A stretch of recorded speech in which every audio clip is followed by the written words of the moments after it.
ঠিক করতে বলবে। হ্যাঁ, পরিবেশগত অনেক ঝামেলা আছে, সব কিছু ঝামেলা।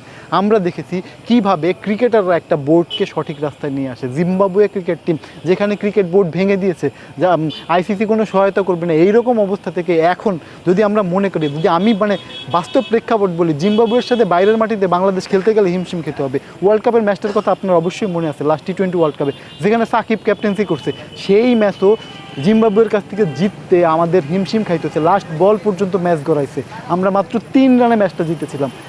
ক্রিকেট স্মৃতি ঘাটলে এরকমের অনেক কিছু দেখা যাবে। আমরা 11 বছর আগে পাকিস্তানের 135 রানের টোটাল আমরা চেঞ্জ করতে পারি নাই। ঠিক 2011 সালের ঘটনা, সেই 2011 সালের ঘটনা আবার 2025 এসে 14 বছর পরে এসে ক্রিকেটকে সেম জায়গায় রেখে ওই 135 রানের টোটাল আমরা চেঞ্জ করতে ব্যর্থ হই। এটা লজ্জার। ক্রিকেটীয় সত্তার জায়গা থেকে, বাংলাদেশের আবেগের জায়গা থেকে বিসিবি একটা 1000 কোটি টাকার বড় বোর্ড এই চিন্তা করলে এটা লজ্জাজনক জায়গা যে ক্রিকেট আমরা 0% ডেভেলপ করে একটা বড় ট্রফি নিয়ে আসতে পারিনি।